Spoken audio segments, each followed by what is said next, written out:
आज ही Doubtnut app download करें। Doubtnut पर होगा अब आपके सभी मैथ्स, केमिस्ट्री, फिजिक्स और बायोलॉजी डाउट्स का सफाया। बस अपने क्वेश्चन की फोटो खींचो, उसे क्रॉप करो और तुरंत वीडियो सोल्यूशन पाओ। Download now. Hello friends, question दिया गया है स्थिर ताप पर x/m तथा गैस के दाब P के मध्य खींचा गया ग्राफ अधिशोषण समतापी कहलाता है, जहां x अधिशोषक के मोलों की संख्या तथा m अधिशोषक का द्रव्यमान है। विभिन्न आकृति के अधिशोषण समतापी प्रायोगिक रूप से परीक्षित किए गए हैं। फ्रेंडलिच अधिशोषण समतापी के अनुसार x/m is equal to k p की पावर 1/n, जहां k तथा n स्थिर पैरामीटर है जो ठोस तथा गैस की प्रकृति पर निर्भर करते हैं। दिए गए समतापी में से असत्य कथन को चुनिए। तो ये हमें क्या दिया गया है, इसका ग्राफ दिया गया है। इस ग्राफ के आधार पे हमें चार विकल्प दिए गए हैं। x/m is proportional to p की पावर 1/n OA के सापेक्ष। दूसरा x/m is proportional to p की पावर 0 जब बिंदु B पर पहुंचने पर। तीसरा, अधिशोषण के लिए कम पृष्ठीय क्षेत्रफल की उपलब्धता के कारण BC के सापेक्ष दाब बढ़ाने पर x/m में शीघ्र वृद्धि नहीं होती है। और चौथा, दो गैसों के समान अधिशोषकों के लिए समतापी की प्रकृति अलग अलग होती है। तो आइए दोस्तों, हम इस क्वेश्चन को सॉल्व करते हैं। तो दोस्तों क्या होता है कि हमारा जो x/m है वो किसको प्रदर्शित करता है, अधिशोषण की मात्रा को प्रदर्शित करता है। और जो हमारा P है वो किसको प्रदर्शित कर रहा है, दाब को प्रदर्शित कर रहा है।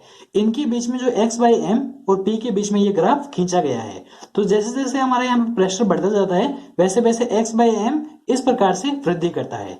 तो जब पहले तो OA से एक बिंदु दिया गया है, फिर OB तक एक बिंदु दिया गया है, फिर OC तक एक बिंदु हमें दिया गया है। तो इसके आधार पर हमें विकल्प दिए गए हैं जिसमें हमें असत्य विकल्प को बताना है।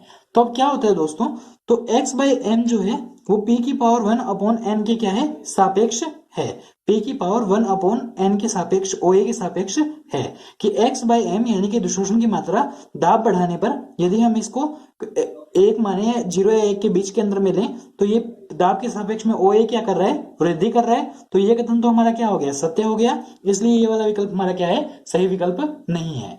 उसके बाद में दूसरे की जब हम बात करते हैं कि P की पावर 0 का मतलब 1, यानी कि x/m क्या हो गया, 1 के प्रोपोर्शनल। यानी कि इस कंडीशन के अंदर में क्या है, इस कंडीशन के अंदर में है ये है कि बिंदु B पर पहुंचने पर यानी कि कांस्टेंट हो गया, लेकिन बिंदु B पर पहुंचने पर ये कांस्टेंट नहीं है दोस्तों। तो ये हमारा क्या है, असत्य कथन है। असत्य कथन है तो इसलिए ये जो हमारा दूसरा विकल्प जो होगा वो हमारा क्या होगा, सही होगा कि ये हमारा असत्य कथन है। इस वजह से हमारा ये क्या होगा, सही विकल्प होगा, क्योंकि ये हमारा कांस्टेंट या स्थिर नहीं होगा। इसके बाद में तीसरा विकल्प दिया गया, अधिशोषण के लिए कम पृष्ठीय क्षेत्रफल की उपलब्धता के कारण BC के सापेक्ष दाब बढ़ाने पर x/m में शीघ्र वृद्धि होती है। तो जब हमारा अधिशोषण की मात्रा अधिक हो जाती है तो उस समय पृष्ठीय क्षेत्रफल कम हो जाता है। तो दोस्तों जब हम यहाँ पर इस पॉइंट पर दाब बढ़ाएंगे, BC के बाद में आगे पॉइंट पर दाब बढ़ाएंगे तो हमारा क्या होगा, कांस्टेंट हो जाएगा। तो इसलिए दोस्तों ये हमारी शीघ्र वृद्धि नहीं होगी दोस्तों। इसलिए हम ये कहेंगे कि ये जो है वो हमारा क्या है, सही विकल्प नहीं है, क्योंकि ये कथन क्या है, सही कथन है। उसके बाद में चौथा दिया गया, दो गैसों के समान अधिशोषकों के लिए समतापी की प्रकृति अलग अलग होती है। ये कथन भी हमारा क्या है, सत्य कथन है, क्योंकि जो दो गैसें होगी उसके समान अधिशोषकों के लिए समतापी की प्रकृति क्या होगी दोस्तों, अलग अलग होगी। तो दोस्तों इसलिए हमारा क्या होगा, चौथा विकल्प भी सही विकल्प नहीं होगा, सिर्फ हमारा दूसरा विकल्प भी क्या है, सही विकल्प। और यही हमारे इस क्वेश्चन का आंसर है और यही हमारे इस क्वेश्चन का सॉल्यूशन भी है। Thank you. क्लास 6 से 12 से लेके नीट, IIT, JEE मेंस और एडवांस के लेवल तक 10 मिलियन से ज्यादा स्टूडेंट्स का भरोसा।